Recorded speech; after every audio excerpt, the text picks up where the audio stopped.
The jungle night presses in like a living thing. Thick, humid air clings to the skin, heavy with the scent of damp earth and rotting leaves. Footsteps crunch softly on the forest floor, deliberate, unhurried. A man kneels in the dirt, blindfolded, his breath ragged, pleading in whispers to gods who seem deaf. Shadows move around him, silent as ghosts. One figure steps forward, his face obscured by the flickering torchlight. He raises a machete, the blade catching a glint of moonlight. The swing is swift, merciless. Blood sprays across the undergrowth, mixing with the mud. The body slumps, lifeless. The killer wipes the blade on his sleeve, his eyes cold, empty. This is not his first kill, nor will it be his last. Welcome to the hidden horrors of the Gambia under Yahya Jammeh, a regime built on fear, where men like Sanna Manjang became the instruments of terror. Cut to the sun-baked streets of Banjul, 1994. The air shimmers with heat, dust swirling in the wake of military jeeps. Soldiers march with rifles slung over shoulders, their boots echoing on cracked pavement. Yahya Jammeh, a young lieutenant with a sharp gaze and a penchant for mysticism, seizes power in a bloodless coup. He promises reform, an end to corruption. The people cheer at first, waving flags in the crowded markets where the smell of grilled fish and spices fills the air. But beneath the smiles, tension simmers. Jammeh's grip tightens like a vice. Opponents vanish in the night. Whispers spread through the villages, tales of witchcraft, of a leader who consults marabouts and believes himself invincible. Enter Sanna Manjang. Born in the rural heartlands, where red soil stretches under endless skies, he grows up amid poverty's harsh bite. The wind carries the distant call of muezzins from mud-brick mosques. As a boy, he watches his family scrape by on millet farms, the sun scorching their backs. Ambition burns in him, fierce and unyielding. He joins the army, rising through ranks with a ruthlessness that catches eyes. Jammeh notices. In the shadowed halls of the State House, where incense burns to ward off evil spirits, Manjang pledges loyalty. He becomes one of the junglers, Jammeh's elite death squad, named for their jungle operations, where screams echo unanswered. The junglers operate in secrecy, their base a fortified compound deep in the bush. Barbed wire glints under floodlights, guard dogs snarling at the gates. Inside, the air reeks of sweat and gun oil. Manjang trains with the others, hand-to-hand combat, marksmanship, interrogation techniques that leave marks no one sees. They are Jammeh's shadows, dispatched to eliminate threats. Political rivals, journalists, even suspected witches. Manjang's hands, calloused and steady, wield the tools of death, machetes, pistols, poisons. He feels no remorse. Loyalty is his creed. Each kill cements his place, a step closer to power's intoxicating edge. Flash forward to 2001. The tension builds like storm clouds over the Atlantic. Jammeh's paranoia deepens. He sees enemies in every corner, real or imagined. A student protest erupts in Banjul, voices chanting for freedom, placards waving in the salty sea breeze. Tear gas clouds the air, stinging eyes, choking lungs. But it's not enough. Jammeh summons the junglers. Manjang leads the raid under cover of darkness.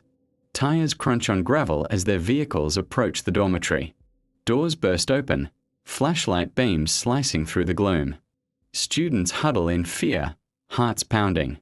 Gunshots ring out, sharp, final. Bodies crumple to the floor, blood pooling on concrete. Manjang's face remains impassive, his orders barked in low tones. 14 dead, the official count says. Whispers claim more. The morning light reveals the horror. Walls pockmarked with bullets, the acrid smell of cordite lingering. But this is just the beginning. The regime's darkness spreads like ink in water. In 2004, journalist Data Haidara dares to criticize Jammeh in his newspaper, The Point. His words cut sharp, exposing corruption's rot. Haidara drives home one evening, the city's lights blurring past. Headlights appear in his rearview mirror, too close, too insistent. Tires screech. Gunfire shatters the windshield. Haidara slumps over the wheel, his blood staining the dashboard. The assassins melt into the night. Investigations point fingers, but evidence vanishes like mist. Manjang's name surfaces in hushed testimonies, a jungler with a grudge, or perhaps just following orders. The fear intensifies. Journalists self-censor, their typewriters falling silent. The press, once vibrant, now echoes with ghosts. Escalation grips the nation. 2005 brings the horror of the Ghanaian migrants. 56 West Africans, seeking passage to Europe, are detained at the border. Jammeh accuses them of plotting a coup, a fabrication born of delusion. The order comes down: eliminate them. Manjang and his team round them up in the dead of night. Bound and gagged, the victims are driven into the forest, where fireflies dance like mocking spirits. The air grows thick with dread. One by one, they are executed, shots to the head, bodies dumped in shallow graves. Earth is shoveled over them, leaves scattered to hide the mounds. The smell of fresh soil mixes with the metallic tang of blood. Only one survives, crawling wounded through the thorns, his story a threadbare lifeline to truth. Whispers of these atrocities leak out, carried on the trade winds to international ears. Human rights groups raise alarms, their reports stacking like accusations. But Jammeh deflects, his speeches laced with defiance. He claims divine protection, performing rituals with cowtails and herbs, the smoke curling in the presidential chambers. Manjang, ever loyal, rises in rank. Promotions come with perks, land, money, fear's currency. Yet cracks appear. Fellow junglers begin to doubt, their nights haunted by the faces of the dead. One defects, spilling secrets in exile. Testimonies emerge. Manjang's role in tortures at Mile 2 prison, where cells reek of despair and urine. Prisoners chained to walls, electrodes humming with electricity. Screams bounce off concrete, endless. The build-up reaches fever pitch in 2009. Jammeh launches his witch hunts. Villages tremble as trucks roll in, soldiers rounding up the elderly, the odd, anyone deemed cursed. Hundreds are force-fed hallucinogenic potions, the bitter liquid burning throats. Many die convulsing, foam at their mouths. Manjang oversees operations in the north, his presence a shadow over thatched roofs. A grandmother pleads, her wrinkled hands clasped. He turns away, unmoved. Bodies pile up in clinics, the air heavy with the scent of death. The international community condemns, but aid continues to flow. Jammeh's oil, charm mixed with threat, keeps allies at bay. Cut to the Truth Commission hearings, years later. But we are not there yet. Tension coils tighter. 2014, opposition leader Ousseynou Dabo rallies crowds, his voice booming over megaphones. Protests swell, the air electric with hope and danger. Jammeh strikes back. Arrests in the night, beatings in hidden rooms. Manjang's hand allegedly in the mix, coordinating disappearances. A young activist vanishes, his family left searching empty streets, the wind carrying their cries. Now, imagine the camera panning over archived footage. Grainy videos of mass graves unearthed, bones gleaming white under the sun. Witnesses testify, their voices trembling, eyes darting. He was there, one says, pointing to a photo of Manjang. His eyes, like a predator's. The suspense hangs, questions unanswered. Was Manjang the architect, or just the blade? How many lives stained his hands? The regime teeters. 2016 elections loom, the air thick with anticipation. Jammeh, sensing defeat, clings harder. Violence brews. Manjang stands ready, his loyalty a double-edged sword. December 2016. The ballot boxes seal fates in the dim-lit polling stations of Banjul. Dust hangs in the air, mixed with the salty tang of the Gambia River. Voters line up under acacia trees, their faces etched with quiet defiance. Yahya Jammeh, the self-proclaimed healer who claims to cure AIDS with herbs and prayers, faces Adama Barrow, a soft-spoken real estate developer backed by a coalition weary of 2 decades of iron rule.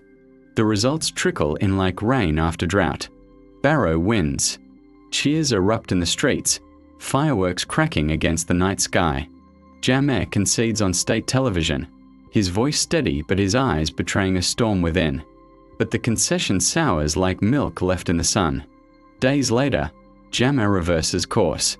He declares the election rigged, his marabouts whispering of conspiracies. Troops mobilize, barricades rise on dusty roads. Fear grips the nation anew. Manjang and the junglers huddle in their compound, weapons oiled, waiting for the order to strike. Whispers circulate, opposition figures marked for death, their homes watched under moonless skies. The air thickens with the scent of impending blood. Regional powers stir, ECOWAS threatens intervention. Senegalese troops mass at the border, engines rumbling like distant thunder. Jammeh's defiance cracks under pressure. He boards a plane to exile in Equatorial Guinea, his entourage laden with looted treasures. The Gambia exhales, but scars remain raw. Barrow takes office in 2017, promising truth and healing. The streets fill with hope, vendors hawking fresh mangoes amid celebrations. Yet shadows linger. Victims' families demand justice, the widows of disappeared journalists, the orphans of executed migrants. A Truth, Reconciliation, and Reparations Commission forms in 2018, its hearings broadcast live. The chamber in Banjul hums with tension, air conditioners droning against the heat. Witnesses take the stand, their voices trembling at first, then steadying with resolve. Former junglers confess, their testimonies a cascade of horrors. One by one, they name Sanna Manjang. A burly ex-soldier recounts the 2005 migrant killings. Manjang led us into the forest. He shot first, no hesitation. The ground soaked red. The audience gasps, hands covering mouths. Another witness, a survivor of torture, describes Manjang's interrogations at Mile 2 prison, the sting of whips, the burn of cigarettes on skin. His laugh echoed as we screamed, he says, eyes hollow. Documents surface, orders signed in Jammeh's name, but executed by Manjang's hand. The Commission's report, thick as a Bible, details unlawful killings, enforced disappearances, acts of barbarity that chill the soul. Manjang emerges as a linchpin, ruthless, efficient, unrepentant. But Manjang is gone.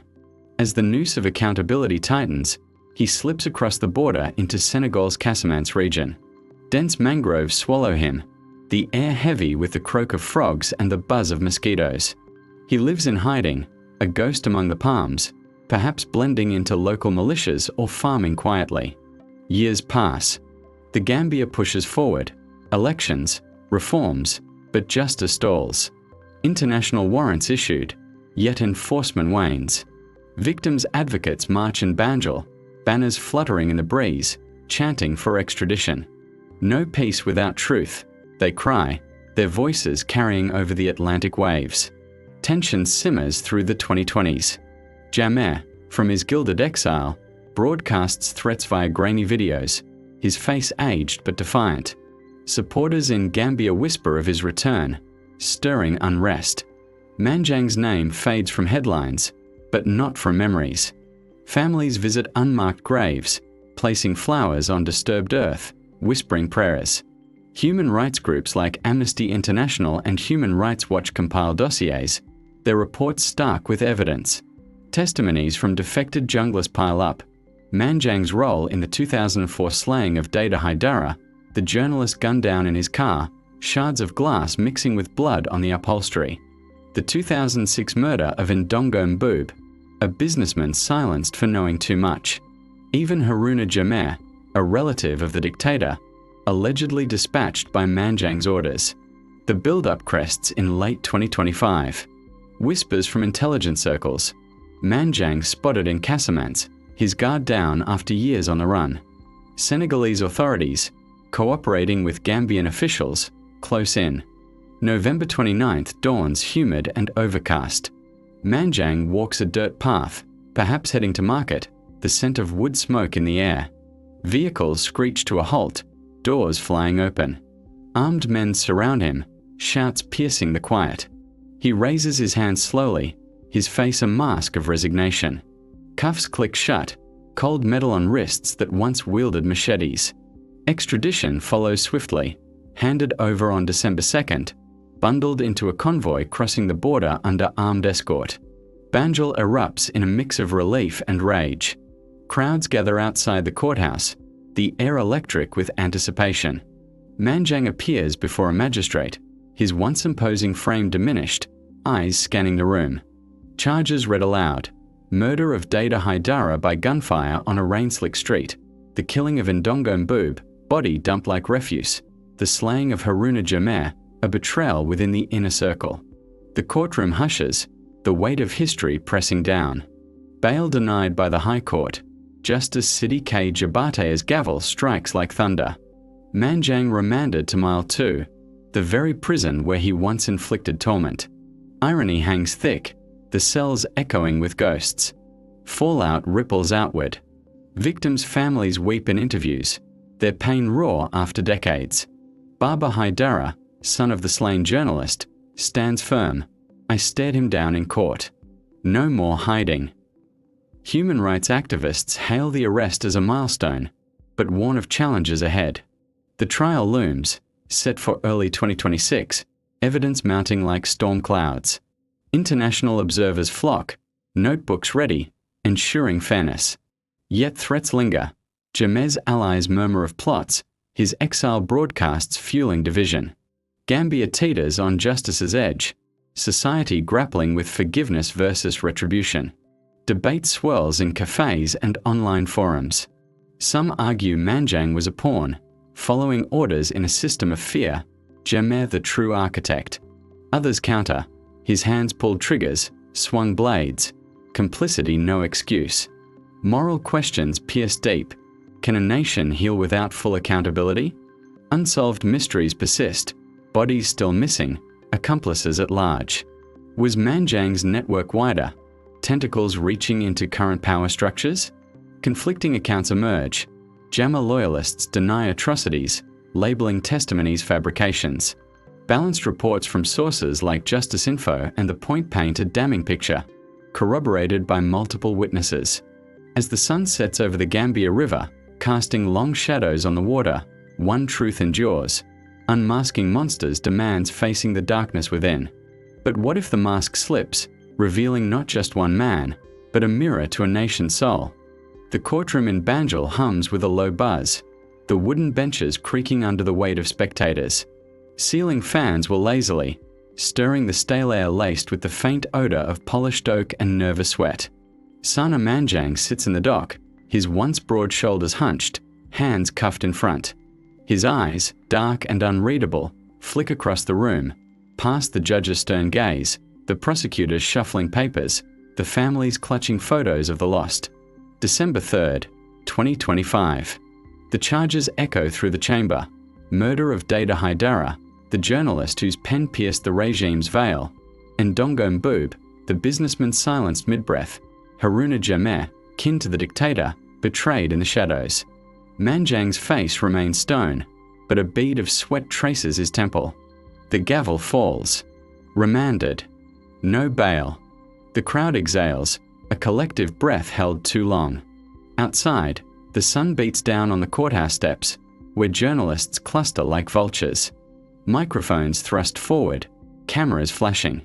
Baba Haidara steps into the light, his voice steady despite the tremor in his hands. For 21 years, we've waited. My father's blood cries out. The air shimmers with heat, the distant honk of taxes blending with murmurs of approval. Victims' advocates link arms, their signs weathered but defiant. Yet not all cheer. In quieter corners, Jammeh loyalists gather, whispering of witch hunts, of a new regime settling old scores. Tension coils in the streets, where palm fronds rustle like secrets. Flashback to the TRRC hearings, 2018 to 2021. The Commission's chamber, stark and fluorescent lit, witnesses the unburdening of souls. Aliou Ba, a former jungler, takes the stand, his voice cracking like dry earth. Manjang gave the orders. In the forest, he swung the machete himself. The room falls silent, save for the scratch of pens and stifled sobs. Exhibits pile up, Autopsy reports yellowed with age, photos of exhumed remains, bones tangled in roots, skulls cracked. The scent of old paper fills the air as commissioners pore over transcripts. Over 392 witnesses, tales of horror weave a tapestry. The 2005 massacre of 56 migrants, their pleas swallowed by the night. The 2009 witch hunts, where potions forced down throats left bodies twitching in the dust. One testimony burns brightest. Martin Kyer, the sole survivor of the migrant killings, recounts his escape. Bound in the truck, jolting over rutted paths, the air thick with fear and exhaust. At the execution site, gunshots pop like firecrackers. He plays dead, blood from a comrade soaking his shirt. Crawling through thorns that tear skin, he reaches safety, his whispers igniting international outrage. Manjang was there, Kaya says, pointing to a grainy photo. His voice, calm as death. The commission recommends prosecution, but years drag on. Politics, diplomacy, the slow grind of justice. Back to the present. December 12, 2025. Manjang appears again, this time at the High Court. The room crackles with anticipation, air heavy with the murmur of prayers. Justice Sidi K. Jabate presides, her robe crisp against the chaos. Prosecutors argue, flight risk, gravity of crimes. Defense counters, presumption of innocence, ties to the community. Manjang stands, his posture rigid. As the decision lands, bail denied. He returns to mile 2, the prison's iron gates clanging shut. Inside, the cells echo with memories. Damp walls scarred by past torments, the distant wail of inmates. For Manjang, the tables turn, once the tormentor, now tasting confinement's bitter edge. Fallout spreads like ripples in the Gambia River. Families find fragile closure, gathering at memorials where candles flicker against the evening breeze. Widows share stories over shared meals of bennekin, rice steaming with spices, their laughter mingled with tears. Yet society fractures. In rural villages, where red dust coats everything, elders debate around flickering fires. He was a soldier, following orders, one says, pipe smoke curling. No, another retorts, evil chooses its path. Youth take to social media, hashtags trending, hashtag Justice for Gambia, hashtag Unmask the Junglers. Posts flood in, archived videos of protests, survivor interviews, calls for reparations. Internationally, the arrest reverberates. Human Rights Watch issues statements from New York offices, where rain patters against windows. A step forward, but Jammeh must follow, they urge.